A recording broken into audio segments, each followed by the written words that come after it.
తెలంగాణ ఉద్యోగులు మరియు వారి కుటుంబ సభ్యులు ఎంతగానో ఆశగా, అత్యవసరంగా ఎదురుచూస్తున్న హెల్త్ స్కీమ్ అన్నది గౌరవ ముఖ్యమంత్రి వర్యులు రేవంత్ రెడ్డి గారు మరియు ఉప ముఖ్యమంత్రి వర్యులు బట్టి విక్రమార్క గారు లాంఛనంగా హెల్త్ స్కీమ్ అన్నది ఈరోజు ఇంప్లిమెంట్ అయింది.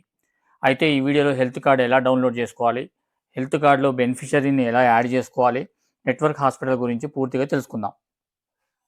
ముందుగా మనం క్రోమ్ బ్రౌజర్లో NEHS.Telangana.gov.in పోర్టల్లో మనం వెళ్తాము. దీని తర్వాత మనకు ఎంప్లాయ్ లేదా పెన్షనర్ లాగిన్ కనపడుతుంది. పాస్వర్డ్ లాగిన్, ఓటీపీ లాగిన్ అని ఉంది. ఇక్కడ బెటర్ ఆప్షన్ ఏంటంటే నాకు తెలిసి ఓటీపీ లాగిన్ బాగుంటుంది. దీంట్లో క్రెడిట్ లైన్స్, ఎంప్లాయ్ ఐడి కానీ పెన్షనర్ ఐడి కానీ ఇక్కడ చూస్ చేసుకుంటే సెలెక్ట్ చేసి గెట్ ఓటీపీ అని క్లిక్ చేస్తే ఎంప్లాయ్ ఐడి కానీ పెన్షన్ ఐడి కానీ లింక్ ఉన్న మొబైల్ నెంబర్కి ఓటీపీ వస్తుంది. Get OTP sent register mobile నెంబర్కి వస్తుంది. అయితే మొబైల్ నెంబర్ యొక్క లాస్ట్ 4 డిజిట్ కనపడవు. మీరే గుర్తుంచుకొని ఏ నెంబర్ ఇచ్చామనేది చూసుకోవాలి. సింపుల్గా వచ్చిన ఓటీపీ ఎంటర్ చేసి వెరిఫై లాగిన్ మీద క్లిక్ చేయాలి. లాగిన్ చేయగానే హోమ్ పేజీ వస్తుంది. ఇక్కడ ఎంప్లాయ్ ప్రొఫైల్ అంటే ఇక్కడ ఉద్యోగి పేరు, స్కానర్ కూడా కనబడుతుంది. ఈ స్కానర్ మీద క్లిక్ చేస్తే మొత్తం డీటెయిల్స్ వస్తాయి. Employee ID, department, EHF card number, address ఉంటుంది. ఇక్కడే పక్కనే మొబైల్ నెంబర్ మరియు డిజిగ్నేషన్ కూడా కనబడుతుంది. పూరా స్క్రీన్ చూస్తే ఇలా కనబడుతుంది. ఇక్కడ కింద 4 ఆప్షన్లు ఇచ్చారు. డౌన్లోడ్ హెల్త్ కార్డ్ మరియు manage beneficiary, find nearest hospital, about scheme information అనేది మనకు కనబడుతుంది. ఇక్కడ download health card open click చేయగానే మన హెల్త్ కార్డ్ అనేది ఓపెన్ అవుతుంది. ఇక్కడ employee photo, employee ID, gender, date of birth, card number, ABHA ID లేదు, అడ్రస్ ఇచ్చారు, స్కానర్ కూడా ఇచ్చారు. కండిషన్ అనేది జాగ్రత్తగా చదువుకోండి. ఈ టర్మ్స్ అండ్ కండిషన్ తెలుగులో కూడా మీకు పక్కన ఇచ్చాను. మెయిన్గా ఇది నాన్ ట్రాన్స్ఫరబుల్.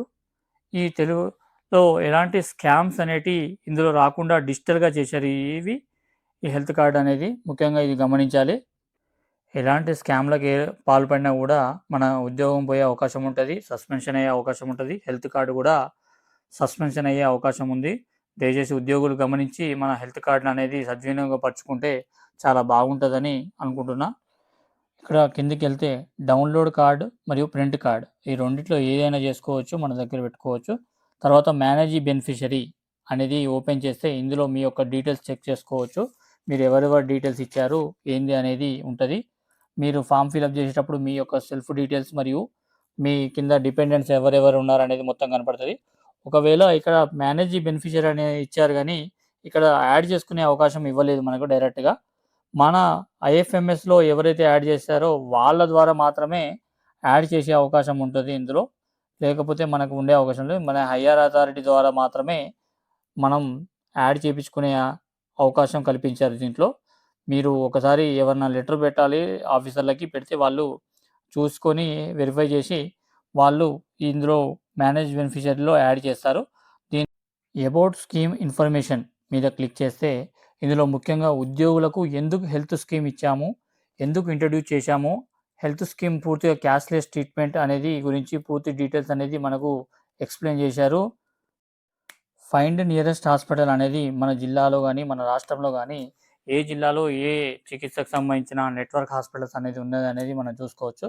చివరగా మన download health card, find nearest hospitals, manage beneficiary, about scheme info గురించి మనకు ఈ 4 ఆప్షన్స్ మనకు ఉన్నాయి. మరియు మనం ఏదైనా హాస్పిటల్లో కనుక ట్రీట్మెంట్ చేసుకుంటే మీరు యాక్షన్ పక్కనే మీరు యాక్టివ్ ట్రీట్మెంట్ అంటే మనం ఏదైనా హాస్పిటల్లో అడ్మిట్ అయి ఉంటే ఇక్కడ యాక్టివ్ ట్రీట్మెంట్ అనేది చూపిస్తుంది. ఇక్కడ నో యాక్టివ్ ట్రీట్మెంట్ అని ఉంది, అంటే మనం మొదటిసారి కాబట్టి ఇక్కడ లేదు. ట్రీట్మెంట్ పాస్ట్ హిస్టరీ, ఇక్కడ మనం కనుక ఇంతకుముందు ఏదైనా హాస్పిటల్లో అడ్మిట్ అయి ఉంటే పాస్ట్ హిస్టరీ కూడా ఇక్కడ మనకు నెట్వర్క్ హాస్పిటల్ డైరెక్టరీ అనేది కనబడుతుంది. ఇది చాలా మంచి వెబ్సైటు. ఇది మనకు చాలా ఉపయోగపడే వెబ్సైట్ కాబట్టి మనం దీన్ని జాగ్రత్తగా ఉపయోగించుకుంటే చాలా మంచిది. ఇది మీ తోటి ఉద్యోగులకు షేర్ చేస్తారని ఆశిస్తున్నాను.